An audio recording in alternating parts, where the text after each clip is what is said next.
ये खबरों में आगे बढ़ेंगे, लेकिन उससे पहले आइए आपको सीधे लिए चलते हैं राजस्थान विधानसभा, जहां पर कल पेश हुए बजट के ऊपर आज चर्चा हो रही है। was established to meet the need of the Adivasi population of the Chota Nagpur area in Bihar.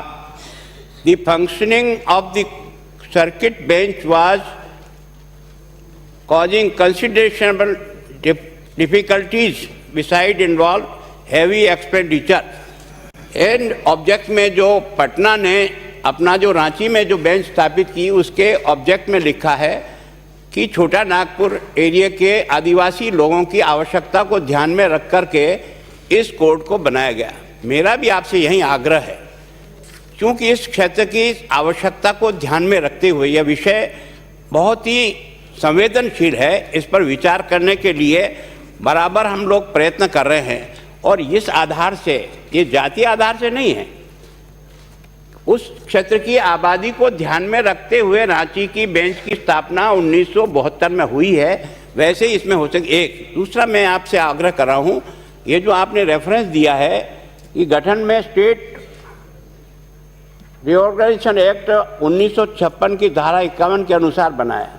इसमें महामहिम राज्यपाल तथा मुख्य न्यायाधीश महोदय की अनुशंसा के बात कही है। ऐसी स्थिति में राज्य सरकार महामहिम राज्यपाल से भी इस बारे में अनुशंसा कर सकते हैं। एक दूसरा क्या है कि ये जो आपने आदिवासी बहुल क्षेत्र में होने से संविधान की 5वीं अनुसूची के तहत विशेषाधिकार के तहत जनजाति क्षेत्र को न्याय प्रशासन के लिए भी राज्य में उच्च न्यायालय की बेंच की स्थापना की जा सकती है। शेड्यूल 5 का भी आप लाभ ले सकते हैं, और उसके लिए आप सीधा भी है ना कर सकते हैं। तो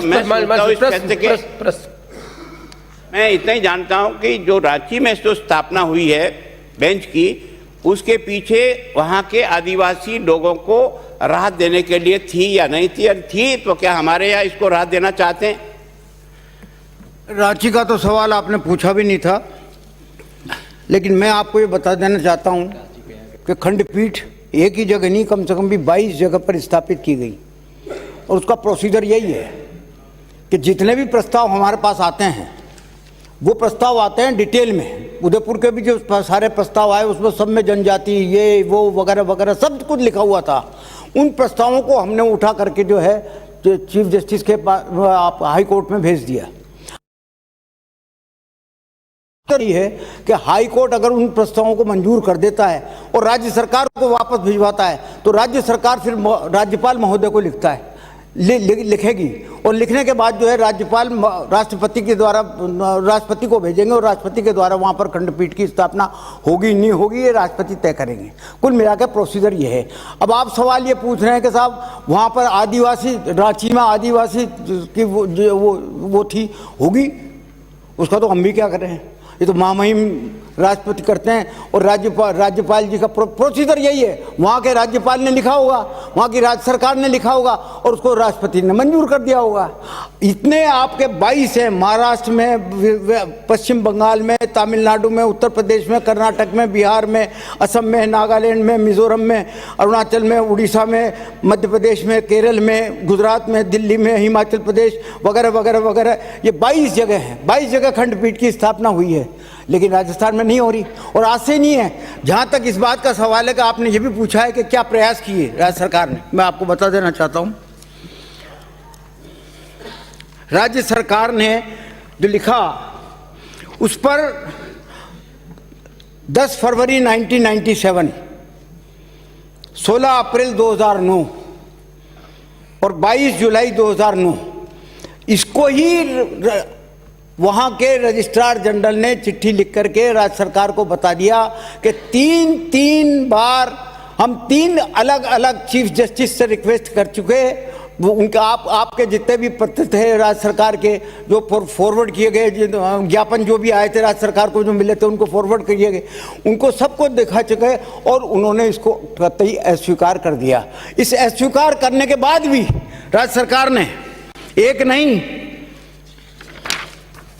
कम से कम भी 17 पत्र लिखे, और 17 पत्र में लेटेस्ट जो पत्र लिखा है वो 2019 में भी 4 पत्र लिखे हैं, और 2020 में भी 1 पत्र लिखा है, और 2021 में भी लिखा है, और 2022 में भी लिखा है।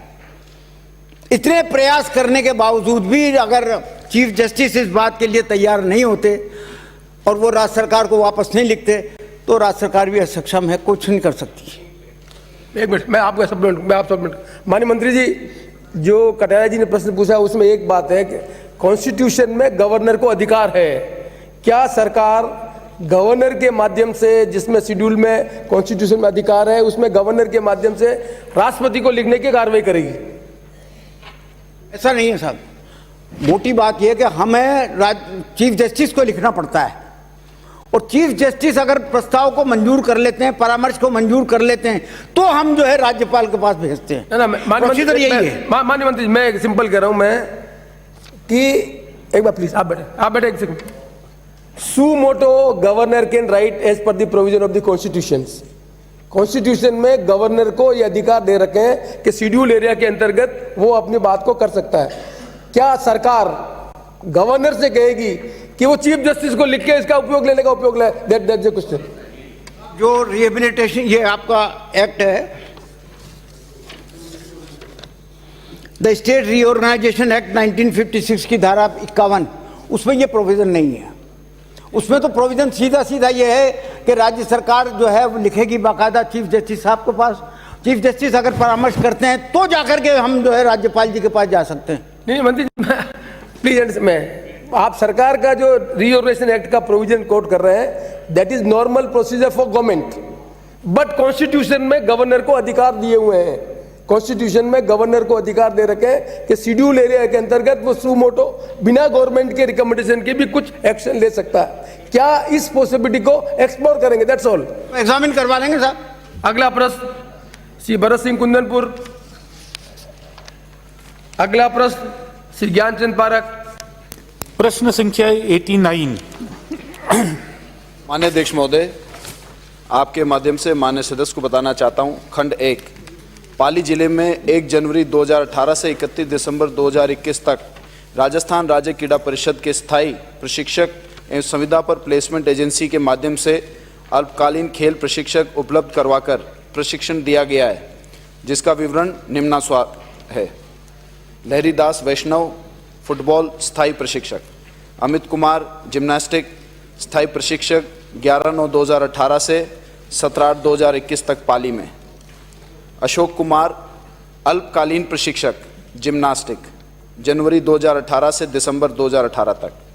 हिमांशु प्रिंकले सेन अल्पकालिक तीरंदाजी 2018 जनवरी से दिसंबर 2018 तक, सितंबर 2019 से अक्टूबर 2019 तक, जनवरी 2020 से दिसंबर 2020। मोनी रानी अल्पकालिक प्रशिक्षक कुश्ती जनवरी 2018 से दिसंबर 2018, नवंबर 2021 से दिसंबर 2021।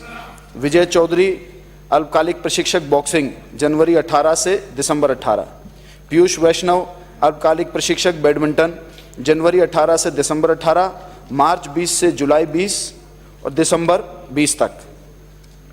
प्रकाश सिसोदिया जनवरी 18 से दिसंबर 18, सितंबर 19 से अक्टूबर 19, दिसंबर 19 से दिसंबर 20 तक।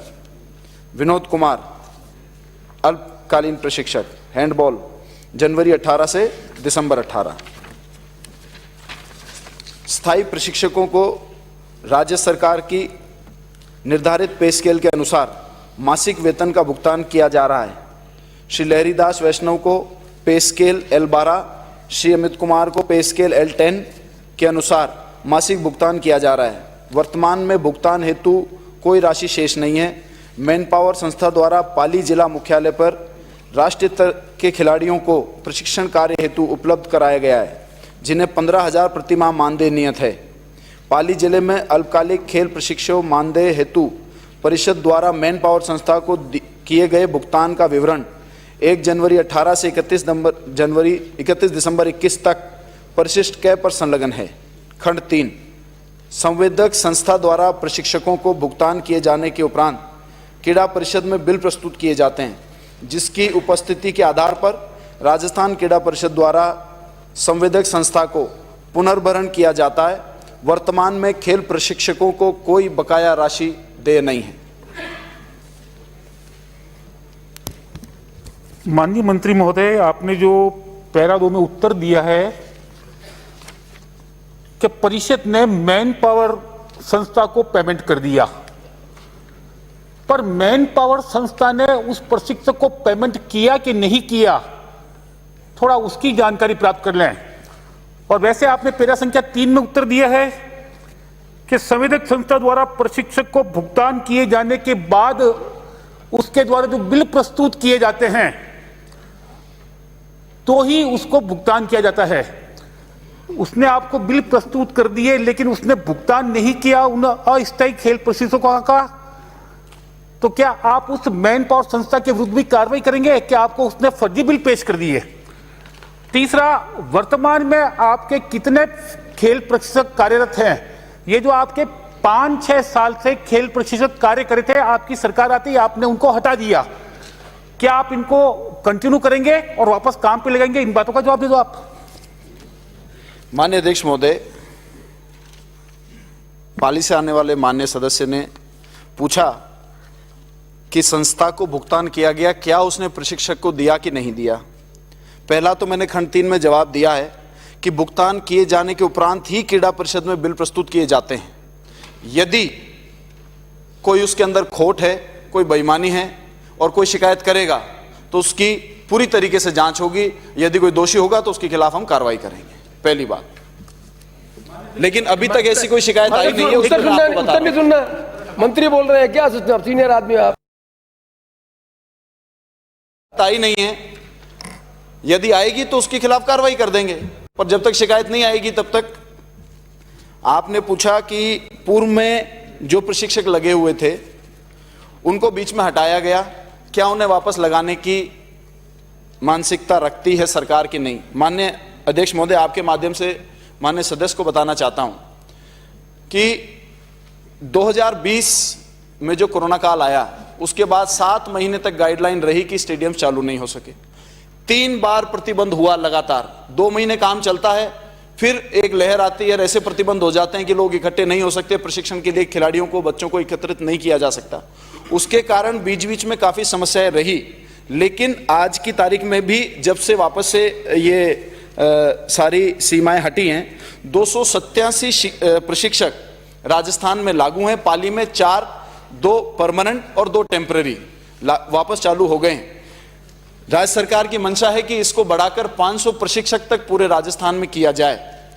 पूर्व में जो काम कर रहे थे माननीय अध्यक्ष महोदय, ज्यादातर लोग नेशनल मेडलिस्ट थे, वो आउट ऑफ टर्न से माननीय मुख्यमंत्री जी की जो खिलाड़ियों के लिए बहुत ही राजस्थान की लोकप्रिय योजना रही है, आउट ऑफ टर्न से, वो सब नौकरी लग चुके हैं, वो सब गवर्नमेंट जॉब में ज्यादातर लोगों ने ज्वाइन कर लिया। अब इसमें संशोधन करके हम ये कोशिश कर रहे हैं कि नेशनल पार्टिसिपेंट्स को भी इसमें अलाउ किया जाए। एनआईएस ज्यादातर हम लोगों ने ये जो 287 लगाए हुए हैं, तकरीबन एनआईएस जिन्होंने भी अप्लाई किया हमने सबको लगा दिया है।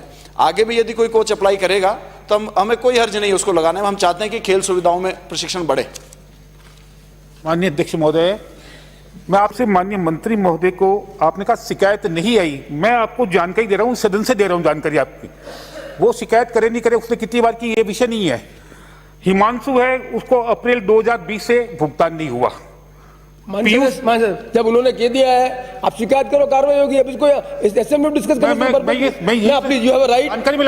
जानकारी नहीं, इस तरह का house is not meant for this. आप लिख दें, उसके खिलाफ कार्रवाई होगी। अगला